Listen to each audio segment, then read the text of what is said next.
छत्रपती शिवाजी महाराज की जय भवानी, जय भवानी। भारत माता की, भारत माता की। आजच्या पद्मश्री डॉक्टर विठ्ठलराव विखे पाटील आणि पद्मविभूषण डॉक्टर बाळासाहेब विठ्ठलराव विखे पाटील यांच्या स्मृतीला विनम्र अभिवादन करतो। आणि या कार्यक्रमाला उपस्थित केंद्रीय गृहमंत्री आणि सहकारिता मंत्री, खरं म्हणजे आपण त्यांना देशाचे फौलादी गृहमंत्री म्हणतो, ते आज या ठिकाणी या कार्यक्रमाला उपस्थित आहेत। मी आपल्या सगळ्यांच्या वतीने त्यांचं मनापासून स्वागत करतो, मनापासून त्यांचं अभिनंदन करतो। आपले लोकप्रिय मुख्यमंत्री देवेंद्र फडणवीस साहेब, आमचे सहकारी उपमुख्यमंत्री अजितदादा पवार, सहकार मंत्री केंद्रीय मुरलीधर मोहोळजी, ज्याने या कार्यक्रमाचं आयोजन केले ते जलसंपदा मंत्री आणि पालकमंत्री राधाकृष्ण विखे पाटीलजी, महसूल मंत्री चंद्रशेखर बावनकुळेजी, प्रदेशाध्यक्ष रवींद्र चव्हाणजी, गिरीश महाजनजी, पंकजताई आमच्या तिकडे, पंकजताई मुंडेजी, जयकुमार गोरे, सहकार मंत्री बाबासाहेब पाटील आणि सुजय विखे पाटील, मोनिकाताई राजळे, विठ्ठलराव लंगे, आमदार अमोल खताळ, काशीनाथ दाते, आशुतोष काळे, विक्रम पाचपुते, किरण लामटे, सर्व व्यासपीठावरील सन्माननीय मान्यवर आणि उपस्थित सर्व लाडक्या बहिणी इकडे समोर आहेत आणि लाडके भाऊही आहेत आणि लाडके शेतकरी बांधव भगिनी आणि पत्रकार मित्रांनो, खरं म्हणजे महाराष्ट्र आपली जी भूमी आहे यामध्ये सहकाराचं एवढं मोठं जाळं आणि मुळं एवढी खोलवर आहेत की आणि इथूनच देशभर ती फोपावली गेली।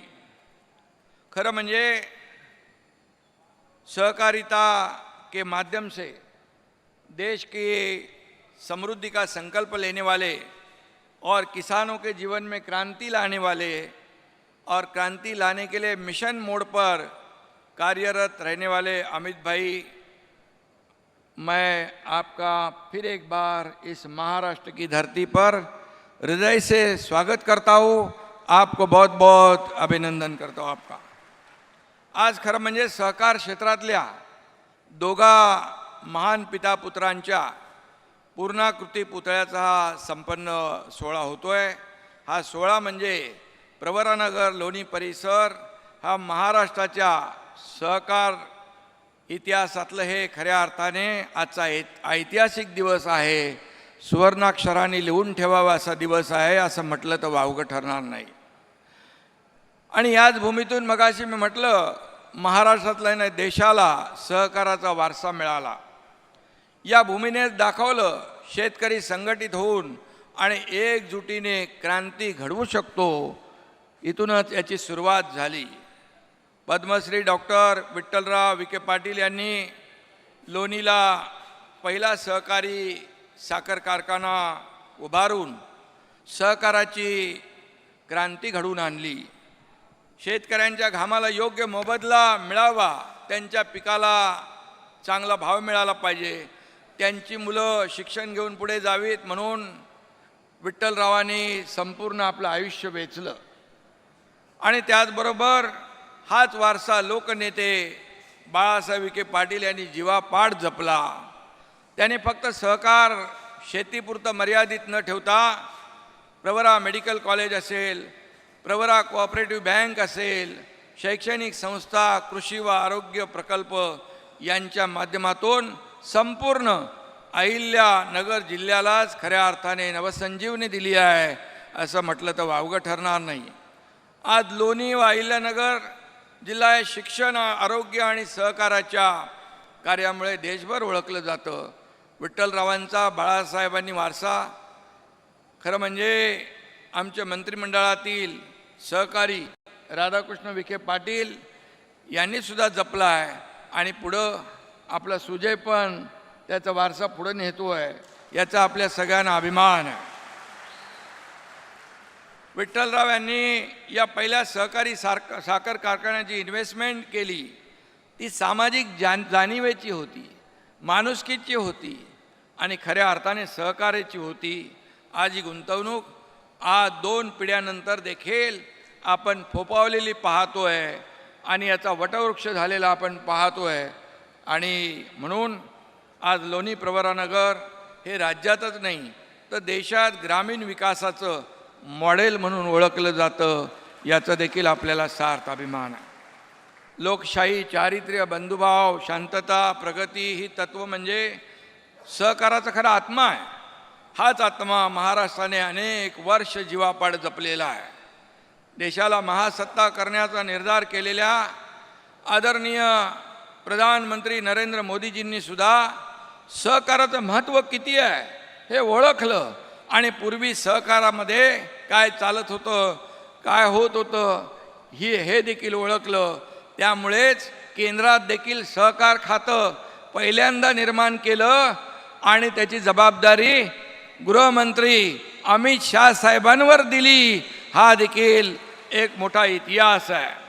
आणि म्हणून अमित भाईंसारख्या सामर्थ्य आणि कर्तृत्ववान नेत्याच्या हातात जबाबदारी आल्यानंतर त्यांनी जसं मोदीजींच्या नेतृत्वाखाली काश्मीरमधली 370 धारा हटवण्याचं ऐतिहासिक काम केलं आणि त्याच आत्मीयतेने, उसी आत्मीयता से किसानों की प्रगति के लिए भी अमित भाई काम कर रहे हैं.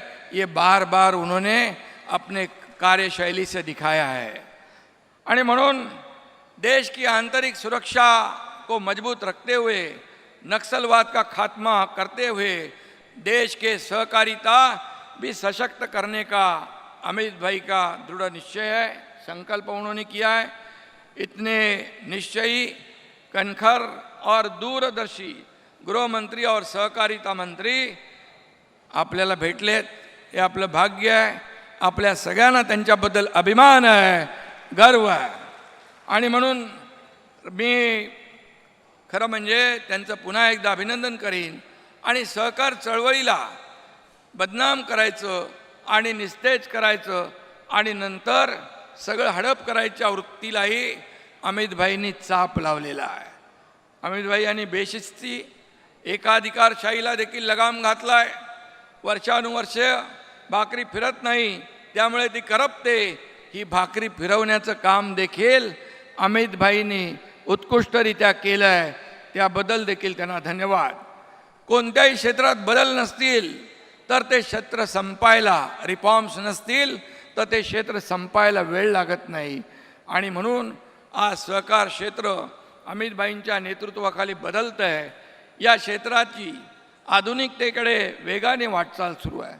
ते गृहमंत्री असले तरी सुद्धा त्यांना शेतीबद्दल, शेतकऱ्यांबद्दल खूप आस्था आहे, प्रेम आहे.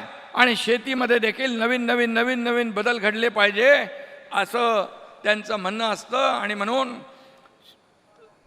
सतत नव्याच्या शोधामध्ये असताना नवीन काहीतरी केलं पाहिजे अशी भावना असताना जुन्या परंपरा आणि नवं तंत्रज्ञान, नवं संशोधन याची सांगड घालण्याचा प्रयत्न त्यांनी नेहमी केलेला आहे. आणि म्हणून गेल्या 4 वर्षात सहकार क्षेत्रामध्ये देशामध्ये जे आमूलाग्र परिवर्तन घडतं आहे याचे खऱ्या अर्थाने शिल्पकार अमितभाई आहेत असं म्हटलं तर वावगं ठरणार नाही. आणि म्हणून मगाशी अजितदादांनी त्याचा उल्लेख केला की जवळपास जेव्हा ऊस उत्पादक शेतकरी आणि कारखाने महाराष्ट्रातले जेव्हा अडचणीत आले आणि आम्ही अमितभाईंकडे गेल्यानंतर त्यांनी तब्बल 10,000 कोटींचा इन्कम टॅक्स माफ करण्याचं ऐतिहासिक पाऊल उचललं आणि साखर उद्योगामध्ये पारदर्शकता आणली, इथेनॉल उत्पादनाला चालना दिली, त्याचा लाभ शेतकऱ्याला मिळाला पाहिजे हे त्यांचं धोरण होतं. पॅक्सला देखील शक्ती दिली, ग्रामीण सहकार बँकांना नवसंजीवनी देणं, अशी अनेक महत्त्वाची पावलं त्यांनी सहकार मंत्री म्हणून घेतलंय. अमित भाई, आज यहाँ पर राज्य के कई हिस्सों में बाढ़ की परिस्थिती आहे, पूर परिस्थिती निर्माण झालेली आहे. आमच्या शेतकरी बांधव भगिनींचं खूप मोठं नुकसान झालेलं आहे और आणि कई लोगों का जीवन उजड़ गया है. आपसे हम तीनों ने कल बात की थी कि कभी भी जब भी पूर परिस्थिति होती है, बाढ़ आती है, महाराष्ट्र पे संकट आता है या कोई भी राज्य पे संकट आता है, तो आप पूरी ताकत से साथ में खड़े होते हैं. हम लोग तो बड़ी राजा हमारे शेतकरी के साथ मजबूती से खड़े हैं, लेकिन इस संकट से उबरने के लिए केंद्र सरकार, आदरणीय मोदी जी और आपकी भी मदद की जरूरत है. हमें सहयोग की आवश्यकता है. और जब जब महाराष्ट्र ने मदद मांगी, तब तब केंद्र ने खुले हाथों से मदद करने का काम किया है. हमें पूरा विश्वास है, जरूर हमें महाराष्ट्र को, किसानों के लिए जरूर आपके केंद्र सरकार से सहयोग मिलेगा. आपल्याला विश्वास आहे की केंद्र सरकार नेहमी आपल्या पाठीशी उभं राहिलं. आणि मी मगाशी आकडेवारी पाहत होतो, तर 10 वर्ष 2010च्या पूर्वी 10 वर्षामध्ये केंद्र सरकारने महाराष्ट्राला फक्त 2 लाख कोटीची मदत केली होती. परंतु 2014 नंतर प्रधानमंत्री मोदीजी आल्यानंतर या महाराष्ट्राला अनेक प्रकल्पामध्ये दुप्पट, तिप्पट, चौपट नाही तर 5 पट 10 लाख कोटीची मदत महाराष्ट्राला केंद्राने केलेली आहे. आणि म्हणून त्यांचे आपण आभार मानूया. सहकार म्हणजे सामाजिक जबाबदारी. सहकार चळवळीचं हे तत्व जे आहे, अमित भाईंच्या नेतृत्वाखाली सहकार विभागाने जिवंत ठेवलेलं आहे. आणि म्हणून सहकार क्षेत्राला परिणामकारक आणि लोकाभिमुख झालं पाहिजे. सर्वसामान्य माणसाला न्याय मिळाला पाहिजे. जी काय पूर्वीची मक्तेदारी आहे ती संपुष्टात आली पाहिजे आणि सर्वांना, शेतकऱ्यांना त्याचा थेट लाभ झाला पाहिजे. अशा प्रकारचं काम या ठिकाणी अमित भाईंनी सुरू केलेलं आहे. आणि म्हणूनच यामध्ये आता गरज आहे ग्रामीण भागातल्या तरुणांमध्ये पुन्हा नवी उमेद, आत्मविश्वास जागवण्याची. आणि म्हणूनच या ठिकाणी मी पुन्हा एकदा स्वर्गीय विठ्ठलराव आणि बाळासाहेब विखे पाटील यांनी खऱ्या अर्थाने समृद्धीसाठी सहकाराचा मार्ग दाखवला. तो मार्ग आपल्याला आणखी मोठा आणि प्रशस्त करायचा आहे. विठ्ठलरावांना आणि बाळासाहेबांना हीच खरी श्रद्धांजली ठरेल असं मी या ठिकाणी नमूद करू इच्छितो. आणि बिना सहकार नाही उद्धार. आणि म्हणून सहकाराच्या माध्यमातून देश आत्मनिर्भर होईल, महाराष्ट्र आत्मनिर्भर होईल आणि प्रधानमंत्री मोदीजींचं आत्मनिर्भर भारताचं स्वप्न साकार होईल. आणि त्यासाठी आपण एक दिलाने काम करूया. पुन्हा एकदा अमित भाईंना धन्यवाद. जय हिंद, जय महाराष्ट्र, जय सहकार.